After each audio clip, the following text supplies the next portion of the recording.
Walaupun turun pertama kali di masyarakat terbelakang di Jazirah Arab, Islam sebagai agama universal masih terus relevan dalam setiap zaman dan setiap wilayah, baik itu di wilayah pedalaman maupun perkotaan.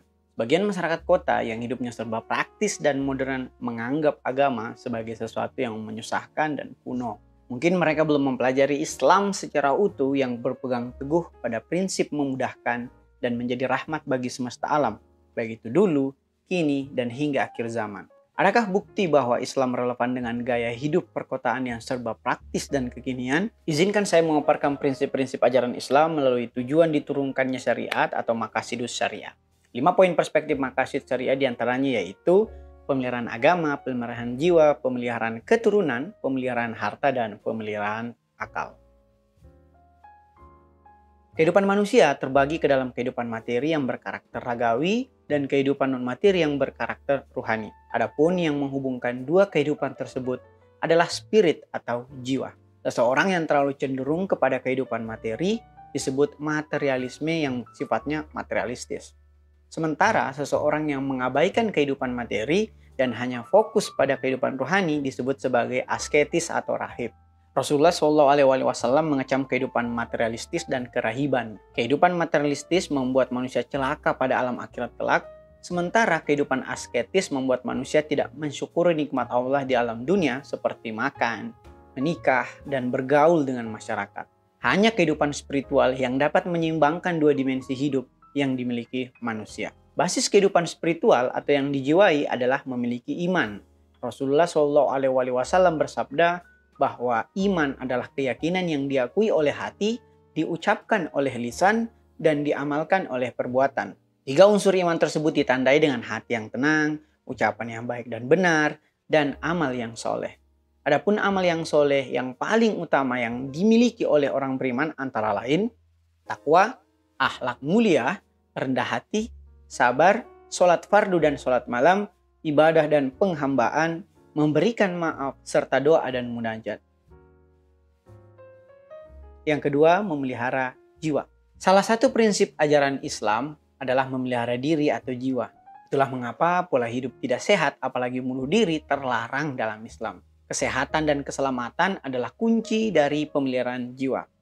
Sebagai agama yang memudahkan, Islam juga mengajarkan tentang mengatur badan, mulai dari adab memakai pakaian yang rapi, sunnah memakai wewangian, sunnah memakai cincin akik dan virus, hingga menggunakan daun pacar dan celak bagi perempuan. Adapun mengenai makanan, Islam juga menekankan pentingnya makanan yang sehat dan halal, sehingga Islam juga mengajarkan tentang adab-adab makan dan minum. Yang ketiga, pemeliharaan keturunan. Islam mengajarkan tentang tolok ukur memilih pasangan, yaitu dengan menilai agamanya, akhlaknya, asal-usul akhlak keluarganya, parasnya, hingga kemandirian ekonominya. Pemilihan pasangan menjadi begitu penting mengingat peran keluarga sebagai tiang dari suatu masyarakat yang baik. Adapun setelah melangsungkan pernikahan dengan pasangan yang dipilih berdasarkan kriteria di atas, maka isilah rumah tangga tersebut dengan tawakal kepada Allah, akhlak mulia, toleransi, ramah, memudahkan, cinta dan kasih sayang, perhormatan satu sama lain, kejujuran dan berkata benar, kesabaran dan hubungan yang konstruktif. Yang keempat, memelihara harta.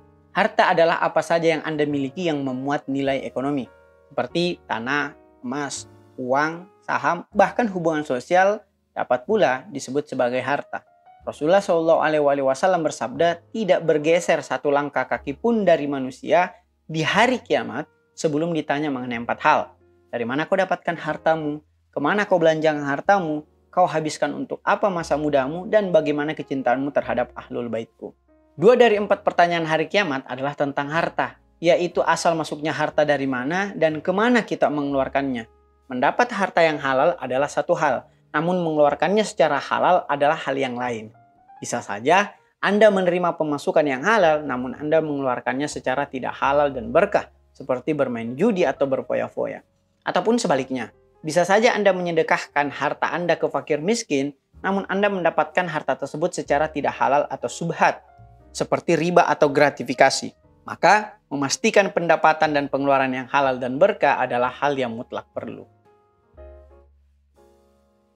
Aspek terakhir dari tujuan diturunkannya syariat adalah pemeliharaan akal. Berlaku adil pada akal dapat dilakukan dengan mempelajari ilmu, yaitu dengan berpikir benar, membaca, mengaji, mengikuti perkuliahan atau diskusi, mengajar, menulis, dan mengamalkan ilmu tersebut. Ajaran yang mematikan fungsi akal adalah ajaran yang tidak sesuai dengan tujuan diturunkannya syariat, karena agama diturunkan untuk manusia, dan hanya manusia satu-satunya makhluk bumi yang dapat menggunakan akalnya. Selamat menjadi Muslim Metropolis. Sekian, wassalamualaikum warahmatullahi wabarakatuh.